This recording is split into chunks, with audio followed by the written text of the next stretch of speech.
Yo, what is up, Ninja? OG over here from Player Essence, and welcome to another PE Nintendo Switch and gaming news video. Today we have some great topics for you guys, so let's go ahead and get right into it. So IGN recently sat down with the Zelda and Mario producers, Legend of Zelda Breath of the Wild and Super Mario Odyssey, and they actually had them flip-flop when it comes to giving their ideas in terms of the other games. So Zelda developers share their Mario impressions, and the Mario developers share their Zelda impressions. So let's go in and get into what Zelda producer Mr. Fuji had to say first about Super Mario Odyssey. Quote, "I think for me, the parts where you're able to go from 3D into 2D and go into the wall and it becomes the old school style. I especially liked where it looks like there's nowhere to go, but then the walls curve around. It was super unique. It actually reminded me a bit of Zelda. That's the kind of thing that we wouldn't be able to do in a game like The Legend of Zelda Breath of the Wild. It's something that only fits in the wackier Mario world, so I thought that was really cool." Mr. Anuma had this to say about Mario. "Mario can put so many ideas in. I'm kind of jealous of it," which is absolutely true. Mario, you can do so many different things compared to what you can do with Link in Zelda. So let's go ahead and get into what the Mario producer, which is Yoshiaki Koizumi, the big man himself over at Nintendo, had to say about The Legend of Zelda. So quote, "I think my favorite part of the game was when I finally climbed the highest mountain in the land. Having worked on Zelda games myself, I always wanted to create climbable environments, but I had to promise not to. But really, being on top of that mountain, just the place itself was very impressive," he said. "I feel drawn to the mountains. It was really nice." So this is amazing to see in terms of fantastic producers who make high-level games as far as the top of the top when it comes to the food chain at these titles. Obviously, Mr. Fuji, he was basically the producer of The Legend of Zelda Breath of the Wild. Now, we know that Anuma-san was overlooking things, but if you want to talk about the nitty-gritty, going into the trenches, talking with the team, the motivation and things like that, Mr. Fuji was definitely the man here. So it's great to see them talk about what they loved about Mario. And yes, Mario can go into walls, can be the 2D type, can do all that type of stuff.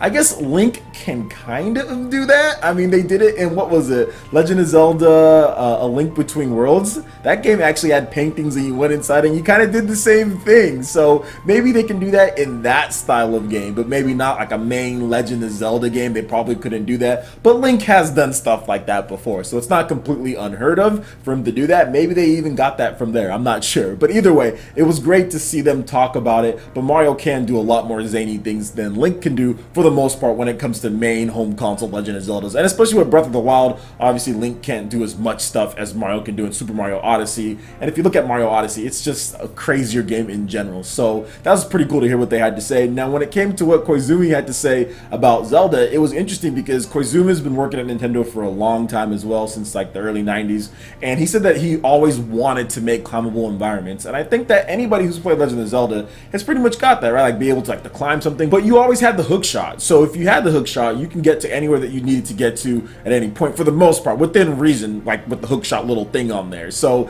I think it was great that they actually put that in, and that was one of my most intriguing things that I loved about Legend of Zelda the first time I saw it, when they said that you're going to be climbing up, and I was like, oh, whoa, this could be awesome as far as this climbing deal. And it was just as good as I thought it'd be, except for the rain. Except for when it rains, like you can't climb up. But taking the stamina, being able to climb up long pieces, being able to jump up, I thought it was really cool and added a dynamic to Zelda that we've never seen before. So what do you guys think about what the Mario producer and what the Zelda producers had to say about each other's games? I'd love to hear your thoughts in the comment section below. Alright, and moving into the next article here, we have a Fire Emblem Heroes Content update for December 26th and recently, which was December 25th as well. So two different content updates. So for December 25th, we had a maps update. The second daily special map is now live, Daily Part 2. You can clear it on normal or hard and get one orb for each difficulty level, only for the first time, and that is available till January 1st. So make sure you hop on that one if you're looking to get the map special there. Then also today, December 26th,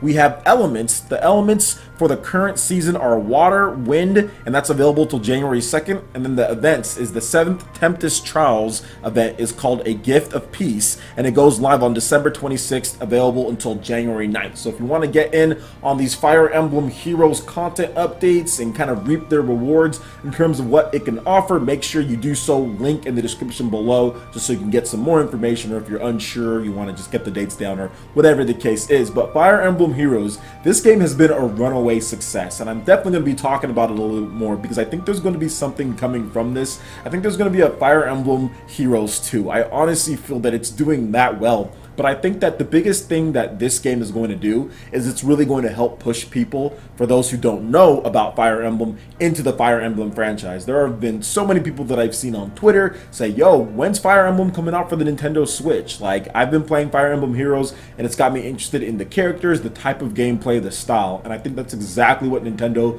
was going for when they made Fire Emblem Heroes, just to make the franchise more popular. I don't really think that they had huge expectations for this game in terms of like revenue, but it's been doing very well, pretty much been exceeding expectations, and I think that when Fire Emblem on the Nintendo Switch drops, that this game is definitely going to help that franchise do more. We've seen it before with Pokemon Go, all of the older games, and Pokemon Sun and Moon sold more because of Pokemon Go, and we're for sure going to see that with Animal Crossing Pocket Camp. That game's going to help propel the next Animal Crossing game whenever that does come to Switch, and I think that we're going to see that again with Fire Emblem Heroes, because a lot of people really do like the game, even though there's some interesting aspects about it. I stopped playing it a while ago, but maybe I'll get back into it at some point. So what do you guys think about this content for Fire Emblem Heroes, and how do you guys like the game so far? How are you liking what they're doing with the content, getting any of the good characters or the heroes that you can get there? Let me know your thoughts about the game in the comment section below. Alright, and moving into the last article here, it looks like Level5 is planning something big for their 20th anniversary. So Level5 was founded all the way back in 1998. It's been a while since they've been around,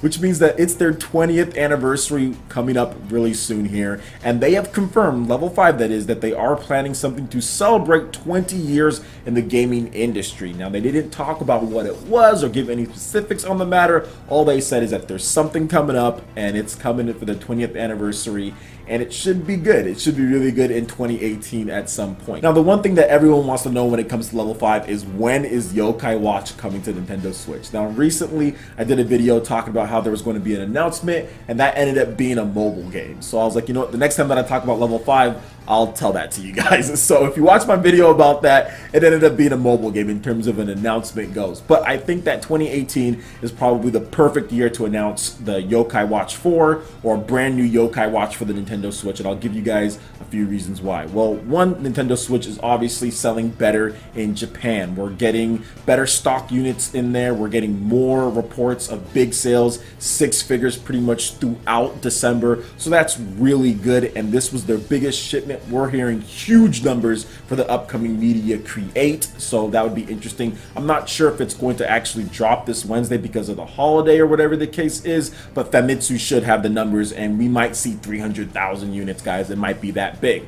So once again, in 2018, there's going to be a lot more Nintendo Switches out there, so you have more people to sell your game to. Another reason why 2018 is big, obviously, it's the 20th anniversary. You want to have something big. You want to have something eye-catching. You want to make sure that people understand it's Level5, the 20th anniversary, and what bigger franchise do you have in your staple of games than Yokai Watch? It's the biggest one that they got. You have one of the most popular systems in Japan, actually currently the most popular system in Japan in terms of trends.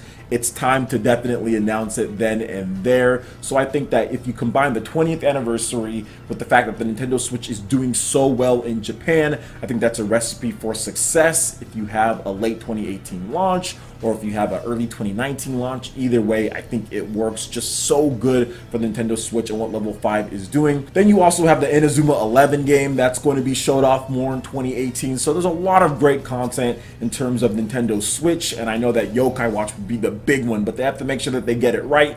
I think that they probably have to finalize plans to get it localized quicker. That's one thing that they really need to make sure that they do if they want to see Yokai Watch take the next step like Pokemon did. So what do you guys think about this when it comes to Level5? What are you hoping that you see in 2018 from the company? I would love to hear you guys' thoughts in the comment section below. Alright, Ninja, that wraps it up for this video here. Go ahead and check out the links in the description below. We've got Facebook, we've got Twitter. Go ahead and give us a like and a follow on our social media. Really helps us spread the content of Player Essence across the interwebs in addition to YouTube. Also, make sure you check out our Patreon and YouTube live gaming page and consider supporting Player Essence. When you do so, it gets you access to all sorts of cool benefits, perks, rewards, and emotes via YouTube sponsorship. So check out the link in the description below. Consider supporting Player Essence right here on YouTube.